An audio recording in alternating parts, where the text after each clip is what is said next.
Olá, bem-vindo ao Simprocast, o podcast do Simpro.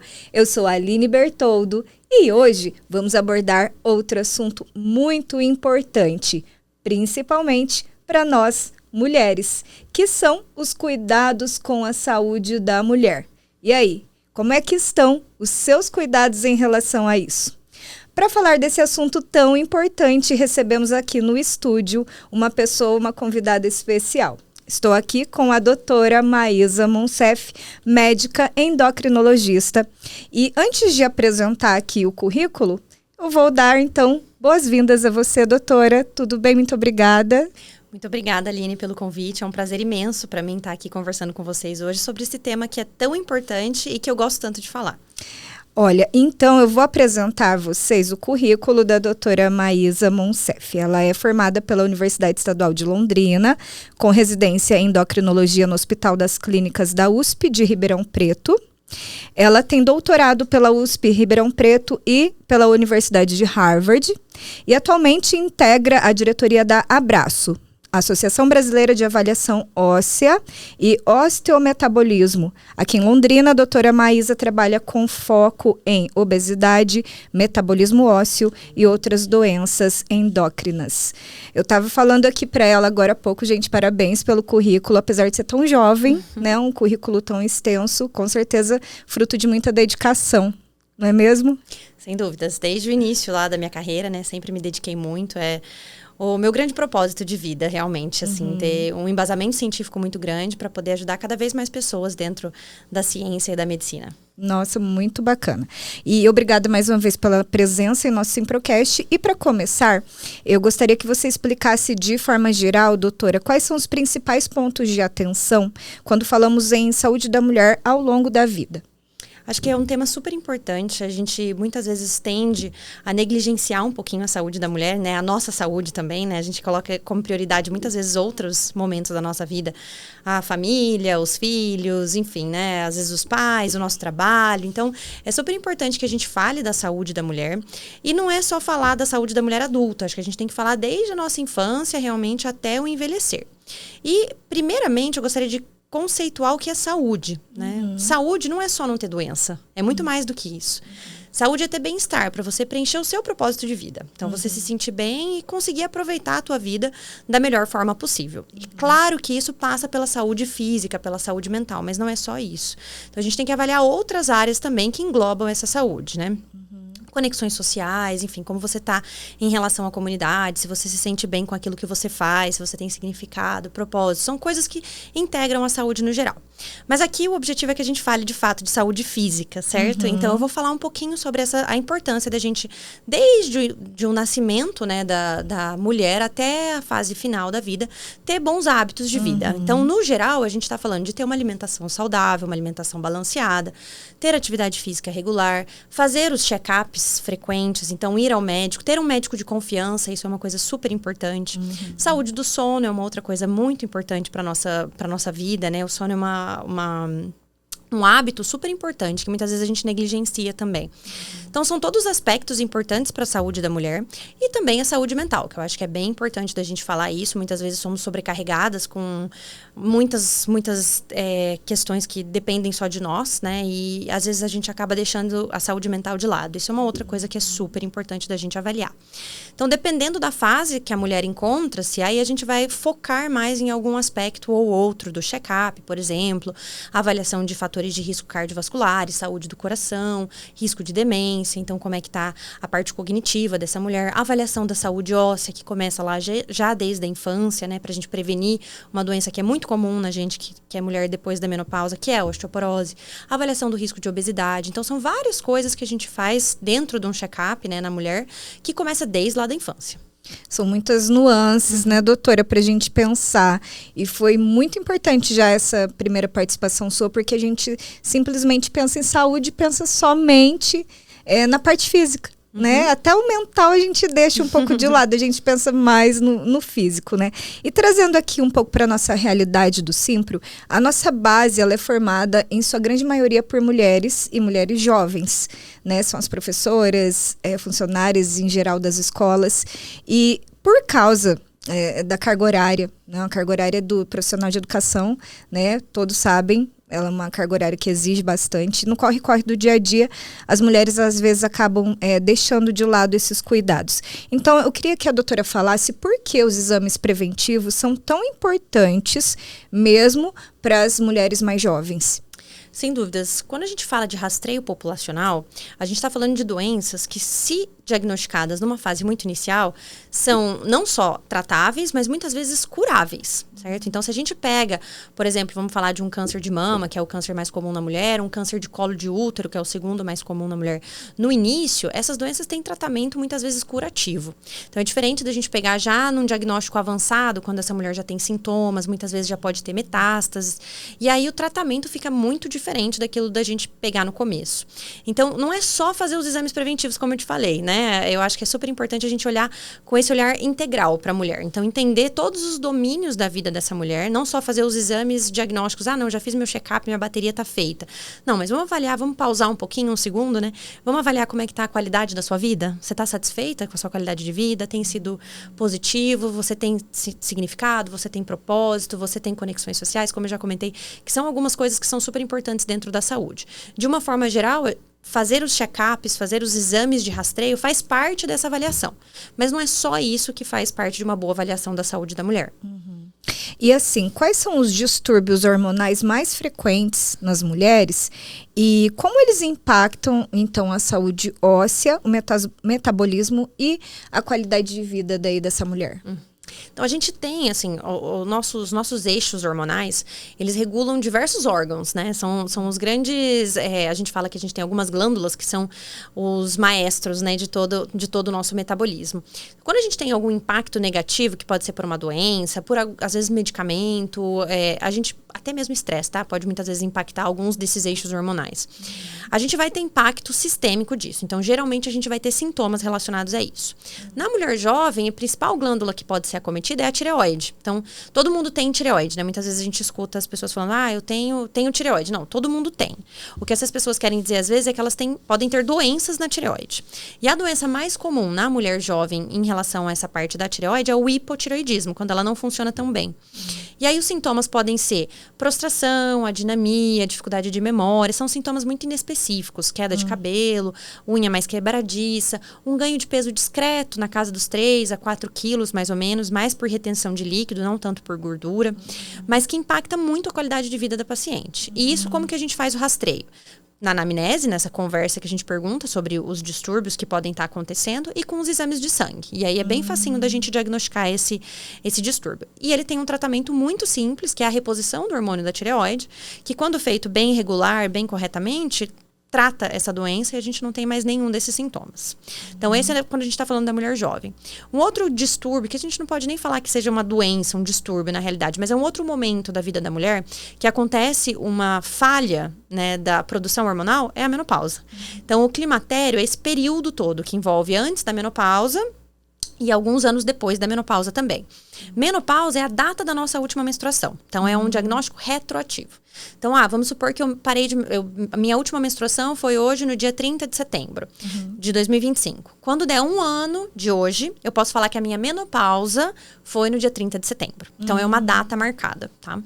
E o que acontece? Os nossos ovários, eles falham. A gente tem data para falhar com os ovários e entrar nesse período, que é um período em que existe falha. E aí, a gente tem uma redução dos hormônios femininos, tanto do estrógeno quanto da progesterona. E aí, com isso, vem muitos sintomas. Então, aqueles calorões, sabe? Que a mulher fala que sente aqueles que a gente chama de fogachos. Pode ter redução de libido, pode ter dor para ter relação sexual. Sintomas inespecíficos também. Ganho de peso acontece bastante na pós-menopausa, na pré e na pós-menopausa. Distúrbios do sono. Então, impactem muito a qualidade de vida. Para isso, dentro de uma janela de oportunidade, dentro de uma avaliação mais detalhada dessa mulher, a gente pode indicar reposição hormonal, que quando feita com um profissional adequado e bem indicada, ela reduz o risco, inclusive, de doenças. Então, a gente está falando de prevenção de osteoporose, de algumas doenças cardiovasculares, quando feitas no início, de demência. Então, melhora da qualidade de vida, redução reposição desses sintomas que eu falei, mas não é para todo mundo, né? Tem algumas mulheres que de fato não podem fazer essa reposição hormonal. Então, de uma forma geral, esses são os distúrbios mais comuns, mais frequentes na mulher, tanto na fase jovem, quando a gente fala de tireoide, quanto em uma fase um pouquinho mais tardia da vida, ali a partir dos 45, 50 anos, quando a gente fala do climatério. Então, para a pessoa, né, para a mulher, perceber tudo isso, é importante que ela se conheça bem o seu corpo e também não negue a presença, o aparecimento de qualquer um desses sintomas que a doutora disse, né? Perfeito. Além disso, acho que isso é sempre válido, né? A gente tem um médico de confiança. Então, é claro que nenhum médico é especialista em tudo. Mas se você tiver um médico que você confia, que te acompanha, que sabe do seu histórico, esse médico pode, inclusive, te encaminhar quando for necessário. Então, se eu tenho um médico já, por exemplo, médico da família e comunidade, né? Que a gente fala que é aquele médico do posto de saúde ou próprio médico do plano, que pode acontecer. Existem algumas dessas especialidades particulares também, que acompanham o paciente do início da vida até o final. Então, é como se fosse o médico da família mesmo, né? Esse médico pode referenciar, por exemplo, para um endocrinologista, para um reumatologista, quando necessário. Ótimo. E a saúde mental, né, também tem sido um tema bastante falado nos últimos anos e é uma preocupação crescente entre nós mulheres. E de que forma questões hormonais e metabólicas relacionadas com a ansiedade, depressão e bem-estar emocional feminino, elas se relacionam à questão da saúde mental? Então, a gente tem um entrelaçamento, né, entre as doenças de saúde mental, das doenças do âmbito psiquiátrico e as doenças endocrinológicas. A gente sabe que tanto doenças endocrinológicas, e aí a gente está falando de doenças mais específicas. Por exemplo, síndrome de Cushing, que o paciente secreta mais cortisol, mais do hormônio do cortisol. Ele pode ter alguns sintomas de irritabilidade, de depressão, desenvolver um transtorno de ansiedade, tem algumas coisas nesse sentido. Quanto às doenças do eixo psiquiátrico, como a própria depressão primária, que a gente falaria, também podem afetar o nosso eixo metabólico. Por exemplo, levando a ganho de peso, isso é uma das coisas que pode acontecer. Então, por exemplo, o paciente que tem um transtorno de ansiedade descompensada pode ter também transtorno de compulsão alimentar, que é um transtorno específico que leva ao ganho de peso. Então, a gente pode ter algumas coisas que são entrelaçadas, né? Tanto da parte metabólica quanto da parte psiquiátrica. Por isso, é super importante que a gente tenha um cuidado. Nós, mulheres, a gente tem uma tendência de viver jornadas duplas, né? Então, a gente tem a jornada da casa e a gente também tem a jornada do trabalho, né? Tem-se uma cobrança muito grande, né, em relação a isso. E aí, muitas vezes, essa cobrança excessiva, a gente deixa a nossa saúde para um terceiro plano, não vou nem falar segundo plano, né? E aí que acaba superficializando em algum momento algumas doenças físicas, certo? E, bom, é importante, né, que a gente se priorize, né, doutora? O difícil é fazer com que as mulheres, acho que entendam, né? A importância disso, né? Porque, primeiro, quando a gente tá lá no avião, né? E aí a aeromoça vai passar aquelas instruções, né? O que ela sempre fala? Se cair a máscara de oxigênio, em quem que você coloca primeiro? Em você. É verdade. Então, é em você primeiro, né? Não querer salvar o outro. Exato. Então, assim, a gente tem... Pra gente poder cuidar dos outros, e muitas vezes a gente tem esse instinto, a gente tem que cuidar da gente. Se a gente não tiver com uma saúde em dia, e por saúde, vamos lembrar que a gente tá falando de tudo aquilo, a gente não tá falando só de saúde física, né? Ou só de saúde mental.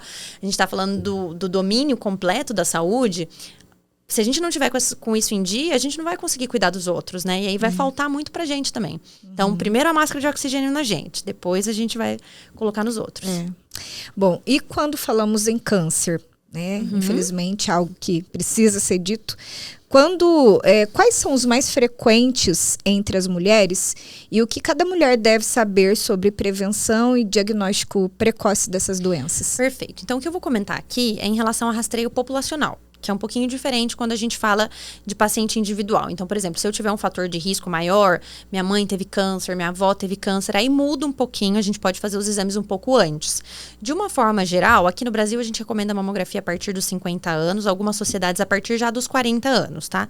Que é o principal, para prevenir, né, o principal câncer, rastreio precoce, que é o câncer de mama na mulher. Que quando diagnosticado precocemente, muitas vezes é curativo, tá? A gente faz Daí depende de cada caso, né? Muitas vezes precisa de cirurgia, às vezes rádio, às vezes químio, mas pode ser curativo se a gente diagnosticar numa fase bem inicial.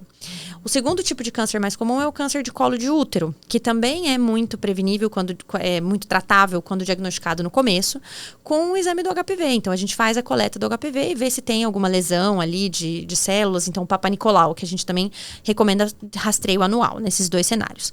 Claro que se a mulher tiver algum outro fator de risco, como eu falei, então um cenário mais específico, aí pode ser que a recomendação mude um pouquinho. Então, se já tiver alguma lesão no Papa Nicolau, aí às vezes a gente faz um rastreio mais precoce, repete o exame antes, se tiver alguma intervenção. Um outro rastreio de câncer que a gente faz também, e isso tanto para homens quanto para mulheres, é o câncer de cólon, né, de intestino, tá? Que é feito com colonoscopia a partir dos 45 anos. Então, antes as principais sociedades recomendavam a partir dos 50, mas viu-se um aumento do risco desse câncer. E aí antecipou-se a data para 45 anos, com uma colonoscopia de rotina. É um exame relativamente chato, porque o preparo é ruim, mas se tiver normal, as sociedades recomendam repetição só a cada 5, 10 anos, dependendo dos fatores de risco desse paciente. Então, é uma forma da gente se cuidar também, né? Isso também é autocuidado. E previne muito, sim, porque se a gente tiver o diagnóstico precoce, a gente cura essas doenças. E o preventivo a partir de qual idade? Aí depende de sociedade a sociedade, mas de uma forma geral a partir dos 25 anos de idade. Uma vez por ano? Uma vez por ano, isso. A não ser que tenha alguma coisa de alterado, né? Aí a gente vai ter um espaço menor, um intervalo mais curto. Tá. E no caso da osteoporose, né, uma doença que afeta principalmente as mulheres após a menopausa, quais são os sinais de alerta e os cuidados mais eficazes para uma prevenção? Perfeito. Então, osteoporose é uma das doenças que a gente começa a prevenir praticamente intraútero, tá? Os nossos ossos, a gente vai fazer o pico de massa óssea lá por volta dos 20 a 30 anos de idade. Então, por isso a importância da gente falar da prevenção dessa doença na infância também, né? E por que a gente fala mais da osteoporose depois da menopausa? Porque coincide com a queda dos hormônios femininos, que é quando a gente começa a perder mais osso também. O hormônio feminino, o estrógeno, ele é super importante para manter os ossos fortes. Então, a gente tem esse fator de risco a mais que o homem, por exemplo, não tem. Porque ele continua com a produção de testosterona dele por mais tempo do que a gente, tá? Então, para prevenção dessa doença, do que nós estamos falando? Uma boa ingesta de cálcio. Vou perguntar para você, quanto você consome de leite e derivados por dia? Quase nada. Então, hoje você já vai sair daqui com uma tarefa, Ai, tá? meu Deus. Por quê? A gente precisa do cálcio para uma série de fatores no nosso organismo. Contração muscular, impulso nervoso, liberação de hormônios, tá? Impulso cardíaco, tem várias coisas que a gente precisa do cálcio. Então, o cálcio no sangue, ele sempre vai ter um nível mais ou menos ali entre 8,5 e 10,5, que é o nível de referência do laboratório. Se eu não ingiro da minha alimentação, eu vou tirar da minha aposentadoria, que é o osso. Entendeu?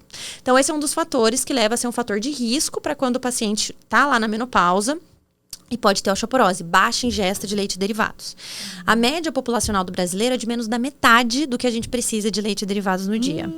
Do que eu tô falando, então? Eu vou deixar a dica aqui, né? Quanto de cálcio que a gente precisa? Mais ou menos 3 a 4 porções por dia. Então, é bastante coisa. Nossa. Nós estamos falando de um copo de leite, de 200 ml mais ou menos. Uma fatia grossa de queijo. Um potinho de iogurte, daqueles 2 ingredientes, sabe? Leite e o lactobacilo, só. Cada um desses é uma porção. Tem que ser 3 no dia. 3 a 4. Então é bastante coisa. Tem alguns iogurtes no mercado hoje, eu não tenho nenhum conflito de interesse para falar disso aqui. Mas iogurtes proteicos, aqueles que tem 25 gramas de proteína, não sei se você já viu daqueles, que tem mais cálcio. Então, dentro daquele que é proteico, proteína é uma outra coisa super importante para os ossos, tá? Então, a gente ter uma boa ingesta proteica é importante também. Aqueles iogurtes que tem mais proteína, eles costumam ter 2 porções ou até 3 porções de cálcio no dia. Então, por exemplo, se você tomar no lanchinho da tarde um daquele lá e um copo de leite de manhã, uma fatia de queijo de manhã, pronto, você já atingiu. E tem que ser todo dia, tá? E esse leite? É que assim, eu quando eu penso em leite, ai gente, meu Deus, eu já penso naquele leite quase preto de achocolatado. Eu tenho certeza que isso não pode. Como é que tem que ser o leite? A gente tem que tomar cuidado daí com as outras doenças, né? Porque aí a gente vai falar de obesidade, de alimentos ultraprocessados que também não fazem bem. Melhor forma do leite é o leite natural, vamos falar assim, né? Você pode misturar puro. não vai ter redução de absorção por conta do chocolate. Mas eu fico preocupado o quê? Com a caloria, com o açúcar, com o ultraprocessado que tá ali, né? Não que você não vá absorver o cálcio. Mas se você virar pra mim e falar assim, mas é melhor eu tomar com o meu achocolatado ou não tomar? Eu vou falar, tome com achocolatado. Porque aí a gente tá pelo menos garantindo o cálcio, tá? Mas de uma forma geral, naquelas pacientes que não podem consumir, tem intolerância à lactose, por exemplo, você pode fazer uso do leite sem lactose, não impacta no cálcio. Você pode fazer uso de leite vegetal, tem paciente que é vegano, vegetariano, que não gosta, não quer consumir produtos animais, não tem problema, a gente pode fazer essa transição. A única coisa que com leite vegetal, a gente sempre tem que checar se ele é fortificado com cálcio, porque ele não vem com cálcio in natura, né, do próprio vegetal. Então, assim, leite, já vou deixar uma declaração aqui, leite não é inflamatório, tá? Leite é anti-inflamatório, acho que é importante eu colocar isso aqui. Muitas pessoas falam, mas dizem que leite é inflamatório. Quem dizem? Quem são essas pessoas, né? O que os estudos científicos mostram? É isso que a gente tem que olhar, né? Nós estamos num podcast de educação, acho que isso é super importante, né? O que a ciência mostra? E a maior evidência científica que a gente tem é de meta-análises. Meta-análises é uma análise científica, uma análise estatística de vários estudos. Então, coloca vários estudos lá e faz mais uma análise científica, mais uma análise estatística para falar se tem relação ou se não tem relação. E o que o leite, que foi mostrado já em mais de uma meta-análise? Que o leite tem um poder de ser anti-inflamatório. Então, quem tem uma boa ingesta tem menos risco de ter diabetes, de ter hipertensão, de ter algumas complicações inflamatórias, redução dos marcadores inflamatórios. Então, essa história de que leite é inflamatório, não é inflamatório, tá? Pode ser inflamatório para quem tem alergia à proteína do leite, que é uma doença super específica. Aí sim, mas aí porque eu tô falando de uma doença inflamatória, tá? Que é um número mínimo de pessoas no mundo. Sim. Então, é super importante que a gente, voltando ali para a prevenção da osteoporose, ingesta de cálcio, então esse é um ponto principal. Ingesta proteica, a gente tem que ter... proteica da carne ou outras origens? Todas as fontes de proteína. A gente pode falar de ovo, a gente pode falar de leguminosas também, né? Os grãos, né? Ervilha, feijão. Aí a gente faz os cálculos para saber quanto que a gente tem que consumir, especialmente se o paciente for vegetariano, até porque aí a gente muitas vezes precisa suplementar algumas outras coisas. Mas o frango é sempre melhor das proteínas mais magras, porque a gente sempre vai pensar, de novo, como eu falei, no paciente como um todo. Então, eu não vou só falar do osso dele, eu tenho que falar do osso, mas eu tenho que falar do coração, eu tenho que falar do colesterol, eu tenho que falar da glicemia, eu tenho que falar do peso, tá? Então tem outras coisas que eu tenho que avaliar em conjunto, né? Então, tentar evitar as carnes mais gordas, ir para as carnes mais magras, para o frango, para o peixe, que é super importante. Os ovos também são uma boa fonte de proteína. E, em alguns casos, suplementação. Então, a gente pode falar de whey, a gente pode falar de algumas proteínas vegetais, por exemplo, que também podem ajudar a atingir a quantidade de proteína que a gente precisa no dia. Então, em termos alimentares, a gente está falando de cálcio e de proteína. Atividade física. Mandatório, tá? Mandatório. O osso gosta muito de exercício. Ele gosta de músculo, então de musculação. E principalmente de atividade física de impacto. Então a gente tá falando de corrida, a gente tá falando de salto. O osso gosta dessa tração, tá? Tem mulheres que não vão conseguir fazer. Por quê? Porque muitas vezes, isso já falando no cenário de osteoporose, né? Muitas vezes a gente pode aumentar o risco de fratura quando a gente faz uma atividade física com muito impacto.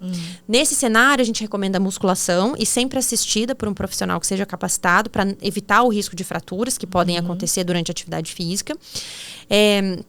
E ainda assim fazer atividade física, não é para parar, né? Atividade física é sempre muito importante. E a atividade física aeróbica, ainda que ela não seja, vamos falar, uma caminhada leve, alguma coisa assim, ainda que ela não seja super impactante para o osso, ela tem outros desfechos muito positivos, como para o coração, para o nosso cérebro, para a liberação de hormônios para a gente se sentir bem, de endorfinas, né? Então, tem outras coisas que a gente também vai ter de benefício de uma atividade física mais leve. Então, não tô falando que se não posso fazer atividade física de impacto ou de alta resistência, que eu não devo fazer atividade física, de jeito nenhum, tá? Não existe contraindicação para atividade física, praticamente, né? Assim, claro que a gente tem que fazer adaptações para cada paciente, mas dificilmente eu vou falar para um paciente, não, você tem que ser sedentário. Muito difícil, é tratamento para várias doenças. A gente quer ouvir isso, mas não vai ouvir. Não vai, por enquanto não vai. Não tem pra onde correr, né? Não. É verdade. E uma boa exposição solar, né? Então isso também é uma coisa importante para os ossos por conta da vitamina D.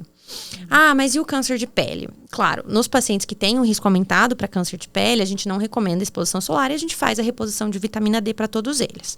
Mas se eu sou um paciente que não tenho contraindicação, eu posso fazer exposição solar, que é aquela exposição solar que a gente vai, sabe, do carro para casa, uma coisa assim, bem rápida, 10, 15 minutos de braço e perna. Não é para expor o rosto, até porque a gente sabe que tem esse efeito do sol, né, de envelhecimento, de aumento do risco de câncer, mas em braços e pernas. E essa é uma eterna briga entre endocrinologistas e dermatologistas, né, por conta da exposição solar. Então, de uma forma geral, garantir bons níveis de vitamina D, sejam tendo essa exposição discreta solar ou repondo a vitamina D. Então, essas são as principais formas que a gente tem para prevenir a osteoporose e desde a infância, né? Então, nós falamos de cálcio, de vitamina D, de proteína e de atividade física.